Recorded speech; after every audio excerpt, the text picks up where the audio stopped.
Livro do Jogador, Parte 1, Criando Personagens. Capítulo 2, Raças, Gnomo. Regras do D&D 5e. Uma produção RPG Next. Estamos de volta com mais um Regras do D&D 5e. Eu sou o Rafael47 e nesse episódio irei apresentar para vocês o que o livro do jogador do RPG Dungeons & Dragons 5ª edição diz sobre a raça Gnomo. Em inglês é Gnomes. Gnomes, não fala o G. Vamos ver!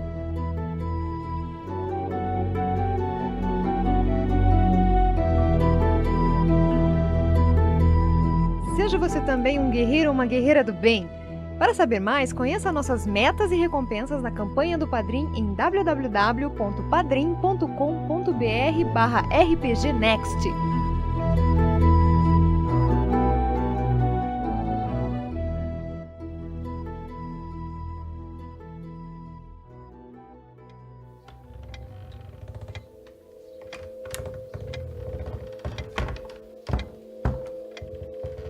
Magrelo e de cabelos lisos, sua pele tem um tom marrom noz e seus olhos são de uma cor turquesa surpreendente. Burgel parece ter metade da altura de Iron e precisa subir em um caixote para ver através do olho mágico. Como a maioria das residências em Oeble, aquela casa em particular foi construída por humanos e os residentes pequenos lidam com isso sem se constranger da melhor forma que podem. Mas, pelo menos, a grandeza relativa do apartamento permitiu que Burgel tivesse espaço para todas as suas bugigangas de tamanho gnomo. A sala principal era a sua oficina e ela continha uma variedade inimaginável de ferramentas, entre eles martelos, cinzéis, serras, fechaduras, lentes coloridas, lupas de joalheiro, jarros de pólvora e ingredientes picados para conjurar magias. Um gato cinza e gordo, o familiar do arcano, permanece deitado sobre um grimório. Ele abriu seus olhos amarelados, deu uma olhada para Iron de forma como quem não quer nada, e depois, aparentemente, voltou a dormir.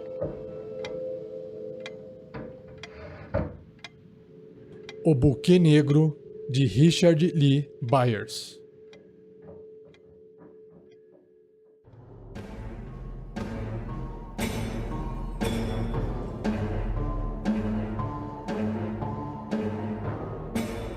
Então vamos lá.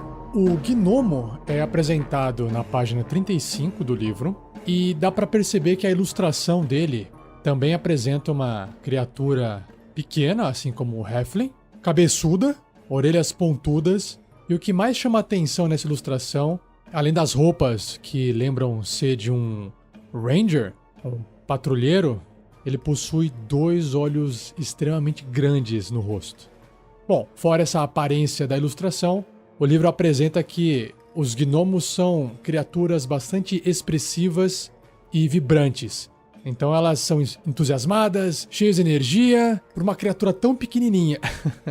Mas eles têm esse padrão físico parecido com o Halfling, 90 centímetros de altura em média, pesando uns 20 a 23 quilos. E apesar da aparência de um gnomo às vezes chamar muito a atenção, porque ele às vezes acaba misturando um padrão mais simples e visual com algo mais exótico, como por exemplo um bigode estiloso, as roupas mesmo sendo uma cor mais apagada, tipo cor de terra, pode ter um monte de bordado e joias reluzentes em volta, então ele tem esse contraste. E claro que a personalidade do gnomo vai ser maior do que o que ele aparenta. O próximo tópico comenta um pouco sobre a dedicação que os gnomos têm ao viverem suas vidas. Mesmo eles vivendo de 3 a 5 séculos de vida, ou seja, bem mais do que um ser humano, eles vivem a vida como se esse tempo ainda fosse pouco. Para você perceber essa intensidade que um gnomo vive, você percebe ao observar ele, né? Então ele fala rápido geralmente, que ele pensa muito rápido, ao mesmo tempo ele responde bastante e acrescenta durante uma conversa, então ele acaba falando mais às vezes do que o necessário, talvez.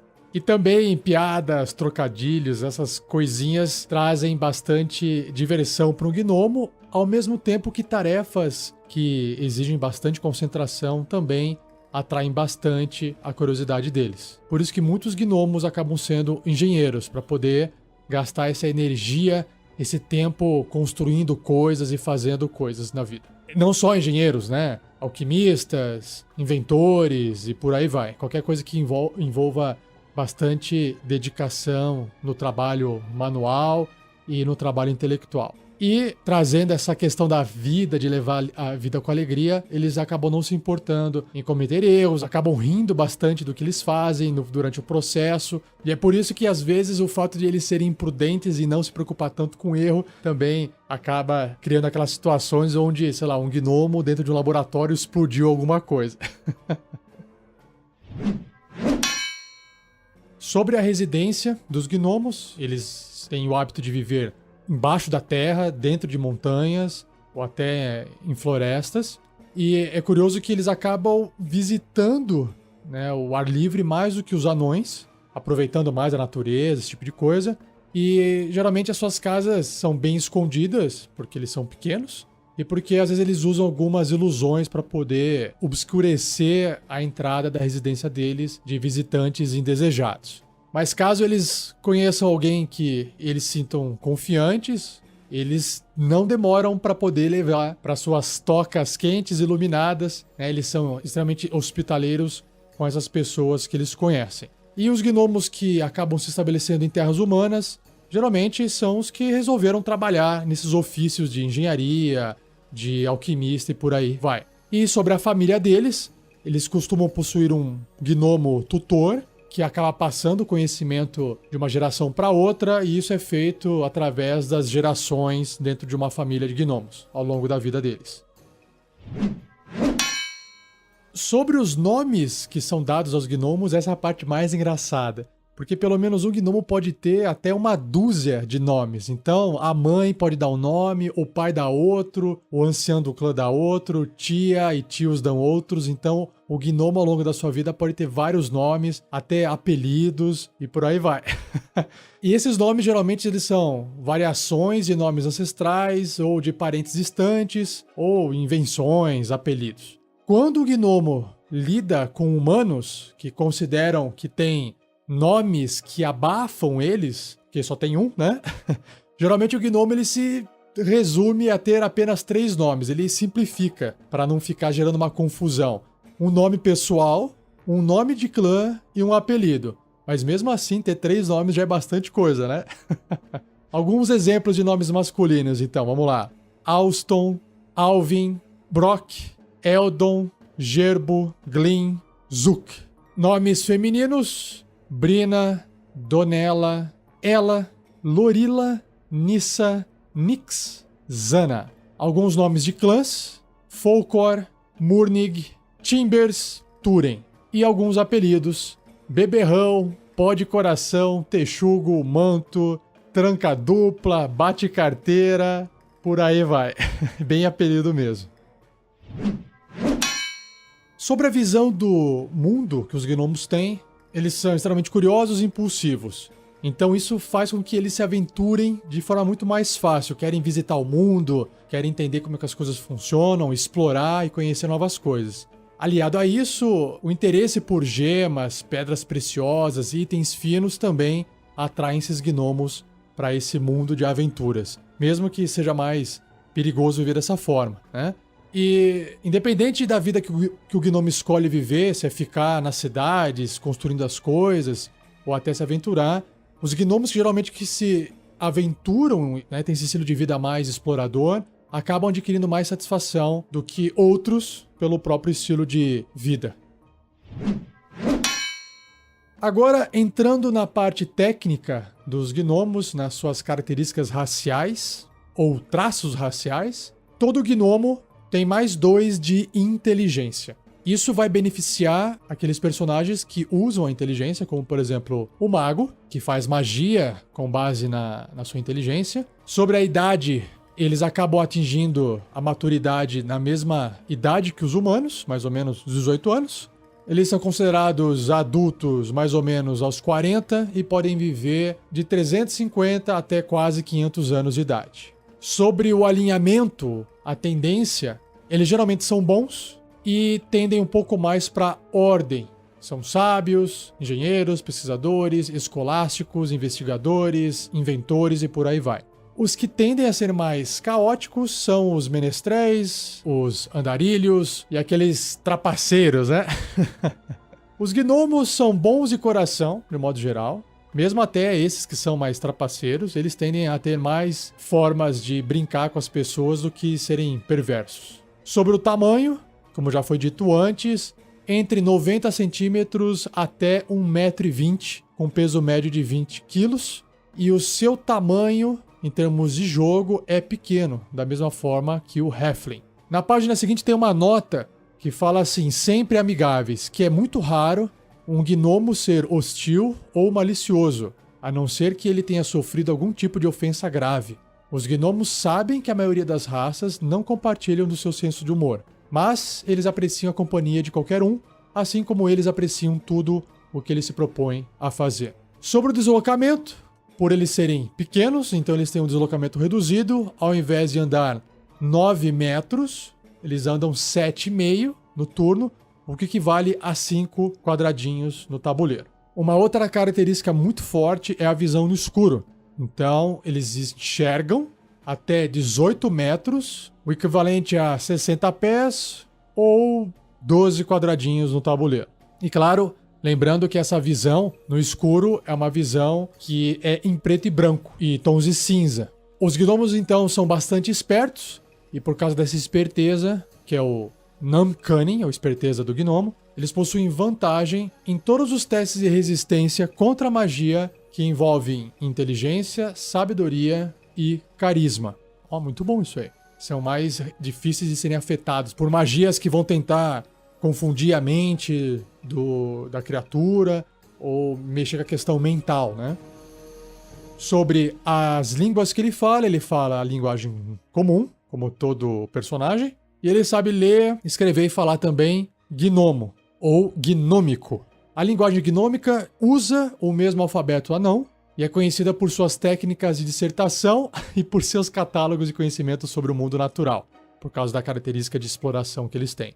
E por fim, nós temos duas sub-raças que você pode escolher para poder jogar como um gnomo, que são encontrados no mundo do D&D. São os gnomos da floresta e os gnomos das rochas. E tem uma nota aqui dizendo um pouquinho sobre uma outra sub-raça de gnomo, que seria o gnomo das profundezas, mas não tem estatística sobre eles.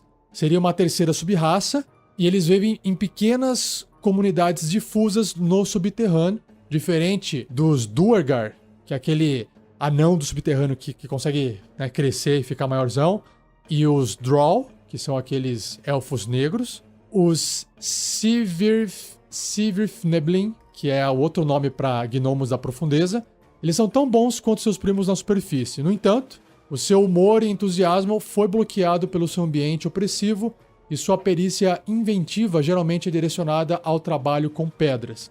Então é só uma diferença, você vai usar das sub-raças que existe, se você quiser, e alterar algumas coisas de floresta para rocha, ou alguma coisa que você pega do gnomo da rocha e altera para essa questão das profundezas.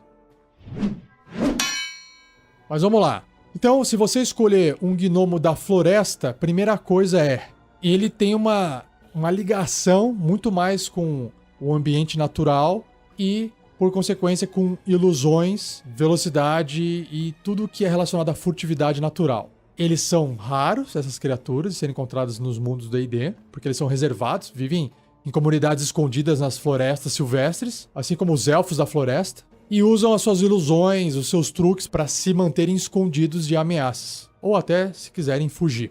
Eles tendem a ser amigáveis, apesar disso, com outros povos da floresta, e também acabam fazendo amizade com animais silvestres e tal. O gnomo da floresta, então, ele tem a destreza aumentada em 1. Ele é ilusionista nato, ou seja, ele aprende um truque de ilusão menor, um cantrip, uma magia de nível 0, que você vai escolher lá na lista de magias. e a inteligência é usada para conjurar, para poder fazer essa magia. E uma última habilidade dos gnomos da floresta é que eles conseguem falar com animais, bestas pequenas. Através de sons e gesturas, movimentos, eles conseguem comunicar ideias simples com criaturas pequenas ou até diminutas. Eles adoram animais e geralmente eles mantêm esquilos, topeiras, pica-pau, essas criaturas como animais de estimação. Agora, o gnomo das rochas. Como o próprio nome diz, né? Rocha, pedra vai trazer uma resistência natural ao gnomo maior do que os outros. E dentro do mundo D&D, são esses gnomos das rochas que são os mais comuns. Então, eles possuem um valor de constituição aumentado em 1, para representar essa resistência natural maior que eles possuem. E todo gnomo da rocha tem um conhecimento de artífice. O que significa isso? Toda vez que ele fizer um teste de inteligência que tem a ver com história, relacionado a itens mágicos, objetos alquímicos ou mecanismos tecnológicos, ao invés de usar o bônus de proficiência normal, vai usar o dobro do bônus de proficiência. Ou seja, no nível 1, que é mais 2, vai ser mais 4. Ele tem muito mais conhecimento histórico sobre esses itens. E uma outra característica desses gnomos das rochas é que eles são tinkers, que traduzindo é mais ou menos funileiro, latoeiro, engenhoqueiro, alguém que trabalha com metal, constrói as coisas usando as mãos. Então, o que acontece? O gnomo ele tem proficiência em uma ferramenta de artesão, que no caso são as ferramentas de tinkers, desses engenhoqueiros aí. E aí quando ele usa essa ferramenta, ele pode gastar 1 hora e 10 moedas de ouro, que ele compra materiais para construir um mecanismo bem pequenininho. Tiny, né? Pequeno, miúdo, que tem uma classe de armadura 5 e 1 ponto de vida. Então, um objeto bem frágil. Esse mecanismo que ele construiu para de funcionar após 24 horas, a não ser que ele gaste 1 hora reparando e mantendo o objeto funcionando. Ou quando ele usa a ação para poder desmantelá-lo. Nesse momento, ele pode recuperar o material usado para criá-lo. Então é como se fosse um Lego de metal. E aí, o gnomo ele pode ter até 3 desses objetos ativos ao mesmo tempo. Então, quando você cria esse mecanismo, como um gnomo da rocha, você pode escolher as seguintes opções. Número 1, brinquedo mecânico. É um brinquedo animal, que pode ter a aparência de um monstro, uma pessoa mecânica, por exemplo, um sapo, um rato, pássaro, dragão, soldadinho. Quando ele é colocado no chão, esse brinquedo se move 1,5 metro, ou seja, 5 pés, um quadradinho do tabuleiro, vai andando pelo chão em cada um dos seus turnos em uma direção aleatória. Ele faz barulhos apropriados à criatura que representa. Então, o dragão vai fazer um barulhinho de dragão, o soldado vai fazer um barulhinho de soldado, e assim por diante. Eu fico imaginando a distração que isso poderia causar durante uma aventura. Tá, vamos lá. Segundo, um isqueiro mecânico. É um mecanismo que produz uma miniatura de chama que pode ser usado para acender uma vela, uma tocha ou uma fogueira. E usar esse mecanismo, esse isqueiro, requer uma ação. Então, basicamente, ele consegue construir um isqueiro. Que, lembrando, né, ele vai durar pelo menos 24 horas até ele se desgastar de tanto usar. E por fim, terceiro item que ele pode construir é a caixa de música, que quando ela for aberta, ela vai tocar uma musiquinha, uma canção, num volume moderado, claro, e ela para de tocar quando alcança o fim da música ou quando é fechada. Eu acho que aqui são só exemplos, né, de coisas que o gnomo constrói, mas se você conversar com o seu mestre, provavelmente vocês podem chegar num acordo e definir que certos tipos de brinquedo ou mecanismos podem ser construídos de acordo com o dinheiro disponível, material disponível, que não seja uma coisa que vai interferir diretamente no sistema do jogo, ou seja, dar uma defesa, aumentar o ataque, causar mais dano, porque a ideia disso aqui é trazer um roleplay, trazer uma diferença, né, uma característica de personalidade para aquele personagem e, claro, eventualmente trazer alguma situação inusitada para a sua mesa durante a aventura. Então, assim se encerra esse capítulo sobre o gnomo. Mais uma raça explicadinha aí para vocês. Lembrando que se você acha que tá faltando alguma coisa, que tem mais informação interessante, pode escrever no post desse episódio, compartilhe com o pessoal para poder também discutir, mantenha esse papo vivo dentro do site rpgnext.com.br e não se esqueça de que se você estiver gostando desse livro, você pode adquiri-lo através do nosso link afiliado da amazon.com.br e, por fim, não deixe de ouvir o nosso próximo episódio, onde a gente vai discutir sobre a próxima raça. A próxima raça vai ser a raça dos meio-elfos. Beleza, pessoal? Obrigado, um abraço e até a próxima!